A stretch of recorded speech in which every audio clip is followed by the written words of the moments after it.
जी नाज़रीन सामीन, आखिरकार मुअम्मा ड्रामा मुअम्मा सुलझ ही गया। जहांआरा की मौत ने इस ड्रामे को लासवाल बना दिया। सरमद अपने अंजाम को पहुंचा। इन सरफराज को सजा क्यों नहीं दी गई जो इस सारी गुनाहों का बराबर का शरीक था, क्योंकि उसी ही ने तो इस ड्रामे के अंदर गुनाह शुरू किया था। सरमद ने जहांआरा को जान से मार दिया। जुलेहा ने सरमद को जानबूझ के उस गन से मार दिया और खुद बच गई, क्योंकि जुलेहा की बदकारी पकड़ी गई थी। जुलेहा ने सरमद से जान छुड़ा ली। जहांआरा बेचारी का यही एक ख्वाब था कि पाकिस्तान छोड़ के गैर दूसरे मुल्क चली जाए, यहाँ के लोगों से अपना पीछा छुड़ा ले, लेकिन उस बेचारी का ये अरमान अरमान ही रहा। जहांआरा अपनी माँ से मिलने के लिए जाती है और जाके कहती है कि मैं पाकिस्तान छोड़ के जा रही हूँ, बस तुम्हें आखिरी दफ़ा देखने के लिए आई थी। जहांआरा अपनी माँ के साथ बैठ के बातचीत कर रही होती है। पीछे से नामुराद बीमारी यानी कि सरमद वहाँ पे आ जाता है और पीछे से वार करके जहांआरा को गोली मार देता है और जहांआरा अपनी माँ ही के बाहों में वहीं पे दम तोड़ देती है। बेचारी माँ जहांआरा को आवाज़ें देती रही, लेकिन जहांआरा ने एक ना सुनी और माल के हकीकी तक जा पहुंची। नाज़रीन सामीन, हमने जहांआरा की माँ को भी बहुत ही गलत बुरा भला कहा, लेकिन उस बेचारी का भी कोई कसूर नहीं था, कि उस बेचारी को तो उसका बेटा बहुत जलील करता था। सरफराज वो अपने बेटे के हाथों मजबूर थी, इसीलिए वो अपनी बेटी से प्यार नहीं करती थी और उसको उसने घर से बाहर निकाल दिया था।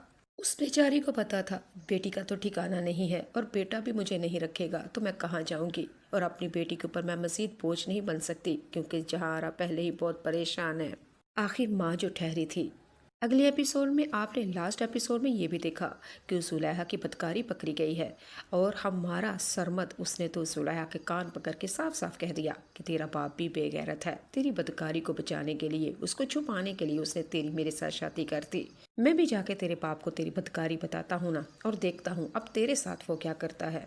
बस जुलेहा के पास में एक गन थी, उसने वहीं से पकड़ के उसकी जान ले ली और जुलेहा ने एक और ट्रॉमा किया। जुलेहा का बाप अपने कमरे में बैठा होता है। जब गन की आवाज़ सुनी तो वो पागलों की तरह जुलेहा के कमरे में आने की भागने लगा। जुलेहा कमरे से बाहर निकलती है और बाप के आगे एक ड्रामा किया, बल्कि मक्कर किया, और लगी है रोने पीटने और कह रही है बाबा सरमद ने अपनी जान ले ली, बाबा सरमद ने अपनी जान ले ली। बाप को तो कुछ समझ नहीं आ रही, आही वो करे तो क्या करे। इन जुलेहा ने अपना ड्रामा कामयाब कर ही लिया। जुलेहा ने खुद सरमद को मार के, लेकिन उसकी मौत उसी के ऊपर लगा दी कि उसने खुदकुशी की है, और जुलेहा ने अपनी जान बचा ली।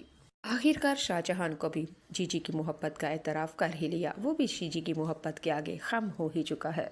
आयशा और शाहजहां जब जीजी का घर छोड़ के जा रहे होते हैं, आयशा और आसिया तो बेचारी अपना सामान तय कर रही होती हैं, पैक कर रही होती हैं, और वहीं पे शाहजहां जीजी की यादों में मस्त होता है।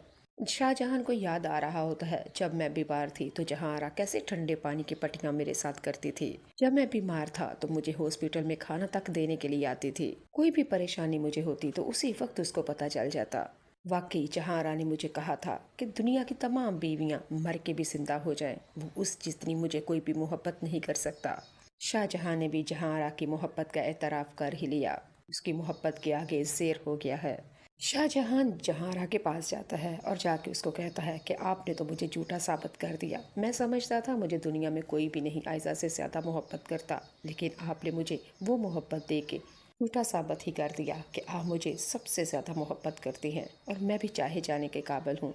जीजी ने कहा शाहजहां, जितनी मैं मोहब्बत करती हूँ तुम सोच भी नहीं सकते, लेकिन हाँ, मोहब्बत को एक शक्ल नहीं दी जा सकती। ज़रूरी नहीं कि तुम मुझसे शादी करो और आयशा को तलाक दो, नहीं भाई, बस मेरा काम है मोहब्बत करता, और मैं तुम्हें करती रहूँगी।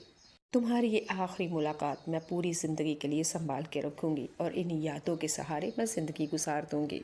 खैर शाहजहां भी अपनी बीवी आयशा के साथ वाकई वफादार रहा, लेकिन मेरा कहने का मकसद यह है, सरमद जो जुलेहा के हाथों मरा है ना, वो जहांआरा का मुजरम था। जहांआरा के ही हाथों उसको मरना चाहिए था। खैर जो भी हुआ अपने अंजाम तक तो पहुंच ही गया ना। जुलेहा के हाथों मरता या जहांआरा के हाथों, मौत उसकी यकीनी थी और वो मौत कर दी। और इस ड्रामे में सबसे ज़्यादा जो वफादार थी जीजी की, वो थी आसिया।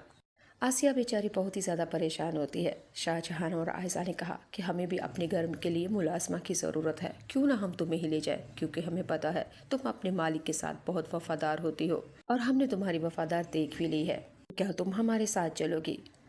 आसिया ने कहा, ज़रूर मैं आपके साथ चलूंगी। आसिया ने भी जहांआरा के घर से अपना सामान पैक किया और उस सामान पैक करने में जहांआरा की एक तस्वीर रख ली।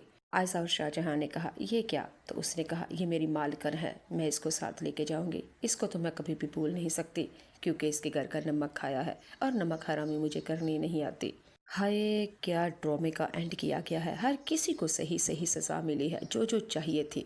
آخر کار یہ معمہ سلجھ ہی گیا۔ ناظرین و سامعین، میرے خیال سے صبا قمر جیسی کسی اداکارہ میں اتنی ہمت ہی نہیں کہ وہ ایسی اداکاری کر سکے جو اداکاری صبا قمر نے کر دی۔